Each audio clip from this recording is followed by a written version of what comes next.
Good morning and welcome to our community affairs program that we call 30 Minutes. Today our special guest is Mr. Mike Hutchens, the School Communications Director for the Union City School System. It's a pleasure to have you back. Thank you, Charles. Always good to visit and catch up with you. We're narrowing down our days and time for this school year, so we have a lot to talk about that. And each week as we start our program, we like to let our guest introduce themselves, so I'm going to give you that minute or two there, okay. Mike. Sounds good, Charles. Again, Obion County native, have lived and worked here my entire adult life. Spent 35 years as sports editor at the Daily Messenger here, the local newspaper. Was able to form lots of relationships and network greatly in the communications field. Enjoyed my time there immensely. Got to meet a lot of different folks, a lot of, I guess what you'd call celebrities. Got to do a lot of things that people only dream about doing. Got to cover the Masters, got to cover Final Fours, Super Bowls, national championships, state championships on the local level. And just a wonderful time in my life. About 6 years ago, made a transition to join Union City Schools. Was approached by my friend Wes Kennedy, who had known for about 25 or 30 years from his days at Fayette Academy as being the headmaster and the head football coach there. Came to Union City, was a assistant football coach, a math teacher, ascended up the ranks and was ultimately the principal at Union City High School, and then has become I think this is his 7th year as the director of schools at Union City. Kind of joined the system in a new role, director of communications. It's my job to basically inform, to promote positive when that opportunity is there, and also mix in some news and sports as well. And it's a position that I've enjoyed. It certainly kept me busy. It's kind of evolved over these 5.5, and this is my 6th year. Into a lot of different things that I did not know it was going to be. But again, just enjoy the relationships, the networking, the people you meet, the kids that you get to write nice things about, get to keep a thumb on the pulse of our community, and it's been a really good move for me. It has become a time when schools need to promote themselves. And boy, I tell you, your job, your position, you've really done that well. Well, thank you. It is. You know, I go back to my time with the newspaper. At one time, Charles, the Messenger was a 6-day-a-week newspaper. When I was there, it was a 5-day-a-week newspaper. Now it's a 1-day-a-week newspaper, and that's because times have changed. Technology has become a big player in how people get their information now. You see a lot of people swiping their phone, whether they're getting on websites, whether they're visiting other places that inform them or enlighten them. And I think you'd be foolish and you'd be left behind if you did not employ those devices and those venues in order to get your product out there. I know I told somebody the other day an opportunity, spring break was last week. My wife and I made a trip to Texas and did some sightseeing and saw some games there. And I have not seen this in a long time. On our flight down there, I saw a man get on the airplane with a newspaper. I have not seen a newspaper in a long time in that venue because people, again, are swiping their phones. They're on their tablets. They're on their laptops. And, you know, again, how people get their information has changed. And we've been able to plug some things in to do some things. We have a great following with our website, Tornado Touch. We have a great following on Facebook and on Twitter. I guess it's known as X now. And it's allowed us not only to inform people about what we have going on, but also it gives us an opportunity to highlight maybe some things that people don't know and some accomplishments of our administration and our students here at Union City Schools. And the stories you put out and those that we put out here in the newsroom compared to the newspaper days, in a sense, can now be read and seen from Maine to California beside just a small rural area where somebody put it in their box. Absolutely. You're exactly right, Charles. And again, that broadens you say, hey, they can get it in another country. Right. And that's what's happened the last couple of years. We have live streamed our graduation ceremony. And, you know, there are people who, whether they're grandparents, whether they're other family members, whether they just may have stumbled upon our website. And I think the neat thing about our live streaming service is it's free. A lot of times you'll get a live streaming service that you have to pay a subscription for, you know, and it becomes a pricey thing the more of those services that you have. And Mr. Kennedy and I sat down about 3 years ago, and one of the things that was very important to him was to take care of our stakeholders, people who had gone to school in Union City system, and people who were able to keep in touch with folks here to know what was going on, whether it was a grandson or a nephew or a niece. We've been able to do that. We've been able to promote so many good things that we have going on here. And Charles, there's a lot of opportunities that are out there for young people now, whether it's scholarships, whether it's awards, whether it's accolades that may not have been out there 10, 12, 15 years ago. And those opportunities allow us to showcase our people. We've got some very talented people from the top on down with our faculty, our students, and it allows them to really make their mark and take advantage of some of those opportunities that are out there. Did you ever dream in taking this job? Because I know what you send me all the time about students, sports, and other things within the school system. Did you ever dream when you took this job just how much does go on within the school system? I really didn't, Charles. I don't know if I would have taken it if I had of, but at first I thought I'd do a couple stories a week, maybe go to a ball game or two, and I'll be fine. And now, as you know, we put out 8 or 10 stories a week, and it's because we have so many good things. And I don't know how you say no to a student who has worked hard and has gotten a scholarship, or a student who has excelled at some type of competition, be it in the HOSA competition, be it in the Spanish club competition, in addition to the athletics. And so I try to remember what it was like to see, and the times have changed, but I remember senior name in the newspaper. And right now, the equivalent of senior name in the newspaper is senior name online. And I try to remember that, and we have great cooperation from our faculty and staff and from the news media like yourself. And, again, I go back and I talk to a lot of classes and as a guest lecturer, and I just talk about how important it is to network, to be able to talk to people. We live in an era now where people want to get on the keyboard, and we call them keyboard warriors, or they want to get on their phones or whatever. But I'm telling you some things that will never go out of style. And one of those is being able to sit down and look at somebody across the table, across the room in the eye, being able to share, being able to relate, being able to inform. And that's really helped us immensely as we've gone along. And it also, I guess this is true to say, those schools who have the school communications director, you're selling your school, aren't you? Absolutely. It's promotions. Yes. It is. It's not only information, but it's highlighting the good. And when there's something that maybe is not so good, you do a little damage control about, what gets out in the mainstream. I will tell you that in my time there, and we've had some situations to where, whether we're informing the public, our stakeholders, our parents, hey, there's no school here today, or the weather's bad, or I remember my first year here, we had a gas leak at the elementary school campus or whatever. But just to get the word out, because as you well know, rumors can get started, falsehoods can get told or whatever. Well, if I really want what's going on, I'll go here because this is a trusted source. And that's what we've tried to become is, hey, you come to us, we'll tell you, and we'll inform you, and we'll get you to the right place. There is accountability in our job. There is. Absolutely so. Yes, by all means. Before we get into the school thing, I want you to allude and tell the public about something that you and I talked about this week that I was really amazed to hear your story about. You've been on vacation in Texas. You had the opportunity to go to the Texas School Book Depository. I mean, a historical place. Right.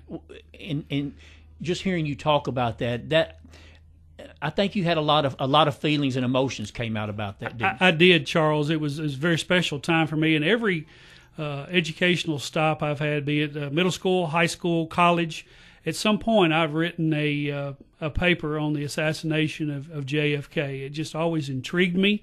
It was a subject that I had great interest in, and seemingly at every stop I learned a little something different. And when we made the plans to go to Texas last week and do some other things, it was a stop I wanted to make was the JFK tour, or the school book depository, or just anything, the grassy knoll, all of the things I had read about. Again, now all the conspiracy theories have been introduced or whatever. It's amazing. It is absolutely amazing, the information out there. My heart was warmed by seeing so many people there. I saw so many young people there, because sometimes I think history is lost with them. They don't appreciate it like maybe you and I do.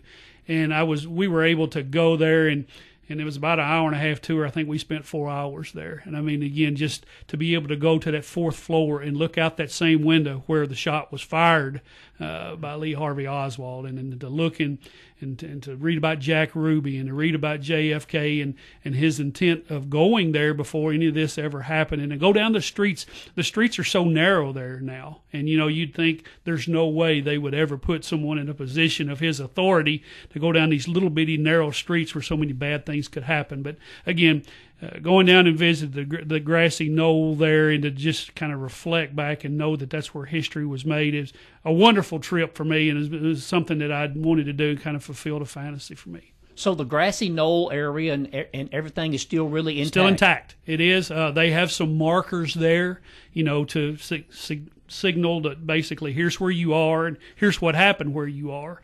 Again, the tour, it had so many artifacts there. Man, it had so much information, and again, it had some things that I didn't know because they hadn't been reported upon, and it talked about the reactions of other countries to an assassination.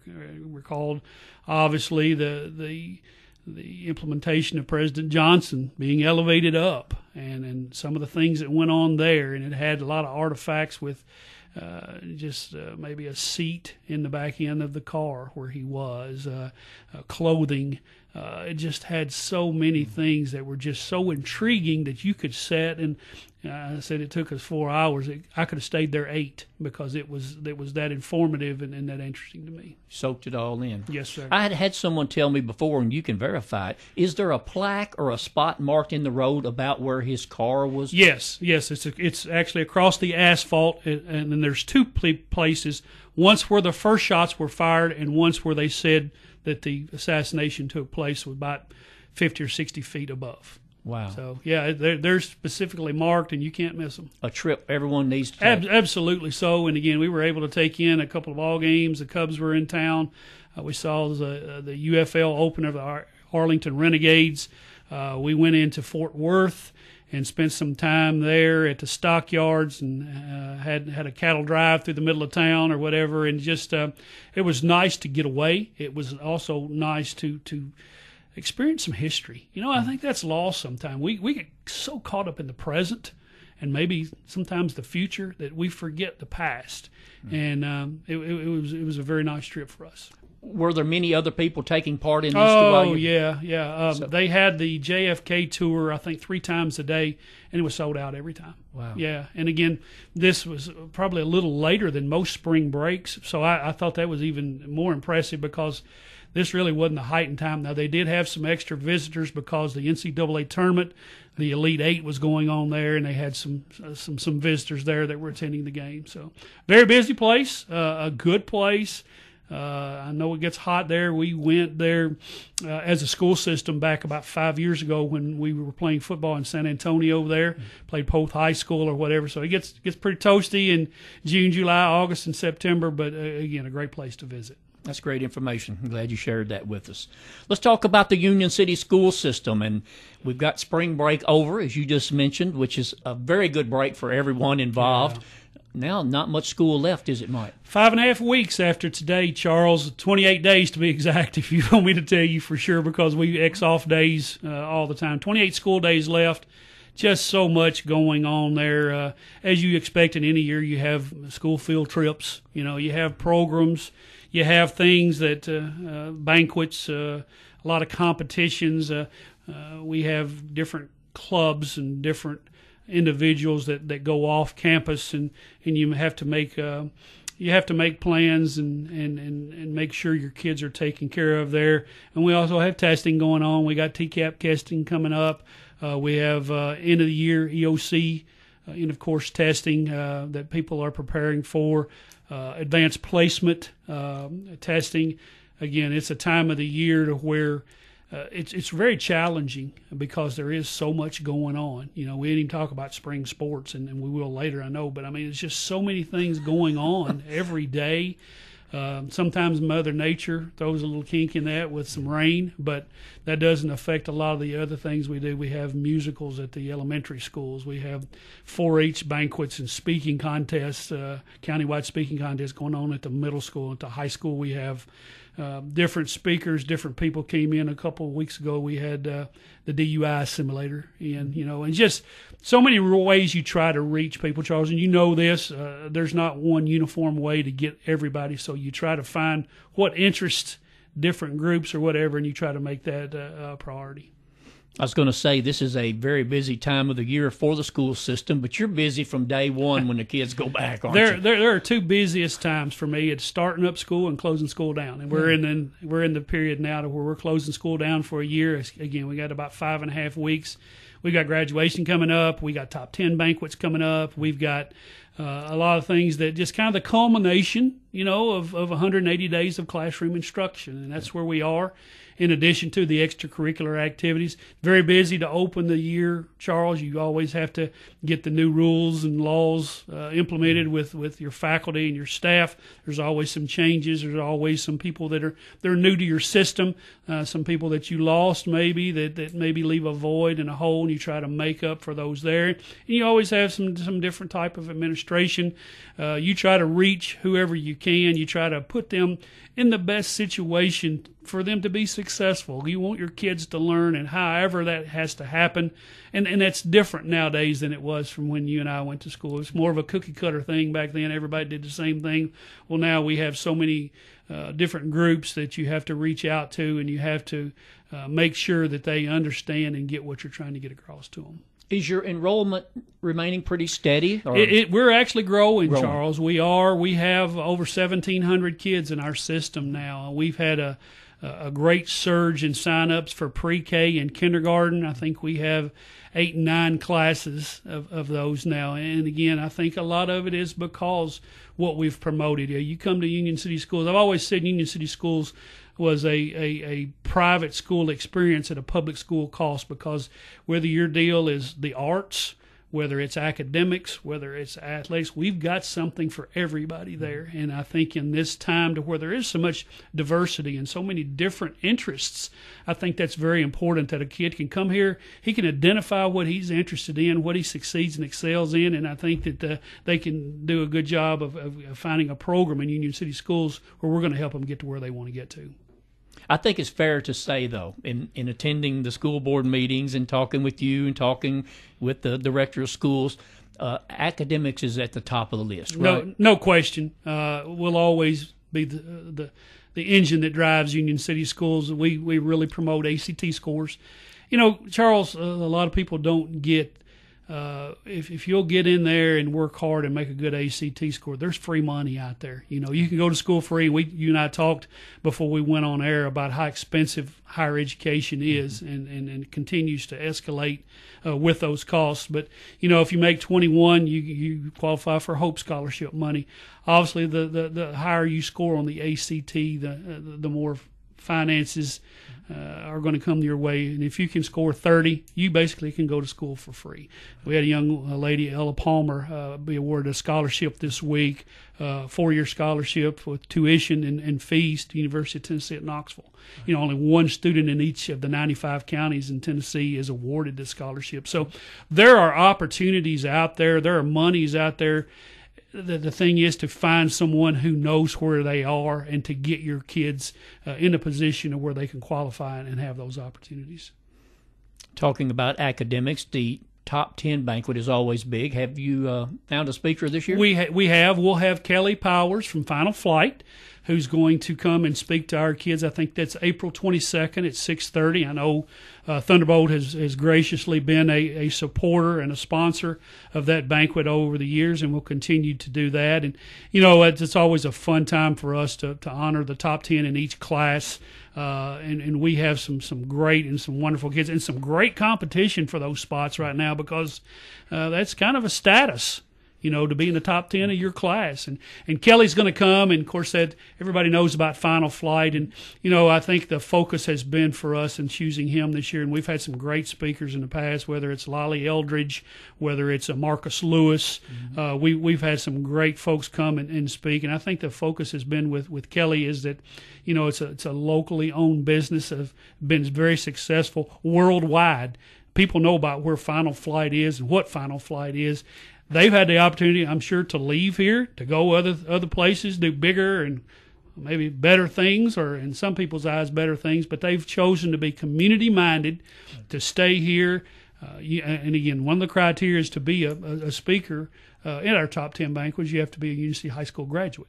And so Kelly has been, his wife is an employee of ours, works in the elementary school, is a teacher there, and we're looking forward to him and him sharing. I think this will be my 6th banquet, and every speaker we've had, Charles, has been able to come in and to relate to our kids. And that's a lot of times that's a big generation gap when you're talking about a 50-year-old trying to speak to some 14 and 15-year-olds. But they brought some good life lessons. They brought some good advice and some good direction. I'm looking forward to Kelly speaking on the 22nd.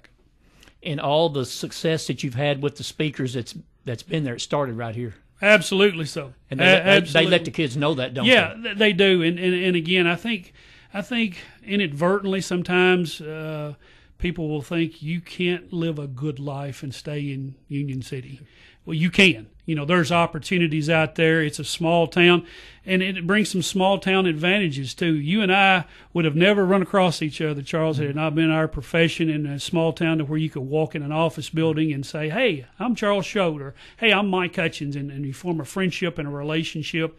Again, knowing people when you have a need. I think that's very important. And I think, again, we sometimes get caught up in, hey, bigger is always better, and that's not necessarily the case. And I think Kelly will do a great job of relaying that message on as well. A lot of people fuss about small communities. They say everybody knows your business. Well, it's not really that bad, is it? It's not, and I'll tell you something else. If they'll drive to Nashville and try to negotiate that traffic every once in a while, they may get to where they enjoy a small town, able to get from one end of Reelfoot Avenue to the other. Absolutely. This past week, you had some kids who announced that they're going to move on with their academics and athletics, and I know that was very big for the program. Absolutely. We got a young man, Cameron Shade, a sprinter who was a state runner-up in the 100 meters last year. He finished 4th in the 200 meters. He signed to participate and continue his athletic and academic career at the University of Tennessee at Martin. Cam is a great kid, has a wonderful smile, great attitude, very respectful, very mannerly. And he had some opportunities, Charles, elsewhere. Bethel, I think, was in the running for his services. Missouri Baptist University had shown some interest in him. He wanted to stay close to home and be a Division I athlete, and good for him for having a choice. Absolutely. And he is a young man that came in, maybe wasn't the most talented kid that we've ever had in our track program, but he's come in and he's worked hard. He's been the first one at workouts every day. And Wade Max has done just a tremendous job with our track program. Last year, both the boys and girls finished in the top 10 in the state.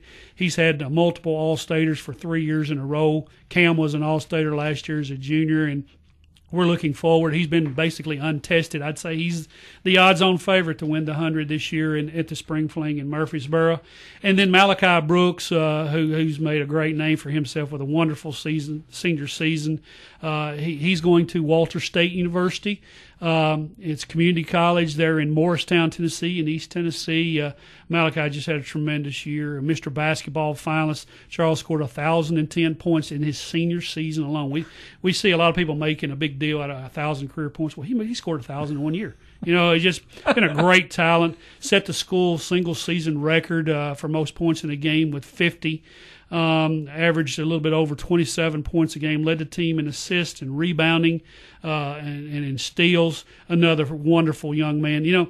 Some of these folks, and we see them in other places, Charles, they have a little success, and all of a sudden they get a little arrogance and a little cockiness. And these two young men are polite and mannerly and are respectful to their adults. you never see them showboating out and around. And I'm excited for Malachi. He's going to go off, and I know they'll put a little weight on him. I think that's a lot of people's concern is can he handle the rigor of college basketball? He's going to be fine. He's going to do fine, and he's going to have the opportunity, I believe, after Walter State to play on a maybe Division I level and start at a 4-year university. Great ambassadors for Union City Absolutely School System. so. Absolutely. Let's talk about graduation. That's coming up in May. It is coming up in May and right around the corner. May 18th, I think it is a Saturday, 8 o'clock, War Memorial Stadium. Always the contingency plans are for us to go into the Civic Auditorium if it rains, and it's done that a couple of times in the last 6 years, and that's always kind of a harrowing experience to try to get everybody moved over to one place. We'll have each graduate will have about 12 tickets to give to family members and friends, and we've come up with some things over the years, Charles. I think that's made the ceremony enjoyable for everybody. You know, you go to a lot of places and there's a lot of hooping and hollering, and maybe some distractions in the stands, and that doesn't go on at Union City High School. It does not. It's not allowed, and we have some folks that do a great job of policing of the crowds and the atmosphere there. It's always a very festive occasion, and the school board will be there, and our majority of our faculty will be there. We'll again live stream that this year for those who can't get there. And again, I had a phone call earlier this week from a grandparent just saying, "Hey, I appreciate I can't get out. I can't get out, and I appreciate this being available for me to enjoy and experience with my grandson. It's something I might not be able to do." So that's something that we're excited about. Mr. Kennedy will preside over those ceremonies. Mr. Cross and Mr. Graham will also be a part of those. And we got another great group of kids that are going to, and it's been in the past, Charles, several $1 million of scholarships will be awarded. When we get to the finish line here, and through Rotary or through a number of other civic clubs, through other organizations, there's going to be opportunities for our kids to get some great recognition. That's fantastic. You're thinking about millions of dollars in scholarships. Isn't it amazing? And we say it, it just rolls off our tongue like so easy. Like I want to say, $1 million instead of $1 million. But, I mean, again, those opportunities are out there, and it's great that our kids can take advantage of those. Oh, absolutely. Absolutely. After your graduation, the school will close down, and I know you say there is some real importance with summer break, isn't it? There is, to just kind of exhale a little bit, to still stay busy, to maybe wind some things up, but also look forward to the future. We have Camp Rock for our middle school and our elementary school that will involve a lot of kids, and we have some teachers that have been very dedicated about wanting to serve in those roles to kind of help bridge the gap from one year to the other. It's very important, again, to get some things in line. Right now we're dealing with budget organization and trying to get some things ready for next year. Everything has inflation attached to it, and so you're trying to identify the things that are most important to you in the learning process, what you can provide. We've always been able to provide, Charles, school supplies for our younger kids. That's always such a big deal for parents not to have to worry about that, because you have the list. It becomes expensive when you have 2 and 3 kids. We've added this year, in addition to free breakfast, free lunch for the next 3.5 years. And, again, those are some expenses when you talk about not having to account for school supplies, not have to account for meals 2 meals a day or whatever. It's great things, and there's opportunities out there for us to explore too for our kids from year to year. And I'm sure there'll be some other things that we'll be able to take during the summer when we have a little extra time and be able to find some of those things. Fantastic. I mean, that's just absolutely fantastic. The meals and the supplies, as you said when you sent that out to me, there were parents that just took a deep breath and said, "Oh, wow." It just takes so much pressure, Charles, off a lot of folks. If you have 2 or 3 and you're dealing out, $50 or $75 a week for them to eat lunch or eat breakfast, and it's been proven that if a kid has a good meal every day, they're going to do better in the classroom. And as you said, we were talking that time, sometimes the supply availability is not good. Everybody's trying to grab the same thing. They're getting the same thing, exactly right. So y'all take care of that. Yeah. Wow, we've been talking with Mike Hutchens, the School Communications Director for the Union City School System today, and it's always a pleasure to have Mike in. He has the best information, and He tells it like it is. We appreciate you so much. Well, I thank you. I thank you for our friendship and our relationship and our professional relationship as well. I know I can always count on you when I say, Charles, I need to get this out there, and I can call you, and you're going to take care of it on your end. We're very appreciative at Union City School. Mike, thank you so much. Thanks, Charles. And that concludes this week's 30 Minutes program. We hope you enjoyed today's show. And, of course, we invite you to tune in again next week at this same time as we bring you topics and information of importance to our community. From all of us here at Thunderbolt Broadcasting, until we meet again next week, I'm Charles Choate. You've been listening to 30 Minutes, a community affairs program on Thunderbolt Radio. You can listen to this broadcast and others anytime by visiting thunderboltradio.com and following the Thunderbolt Radio and Digital YouTube page. Thanks for listening.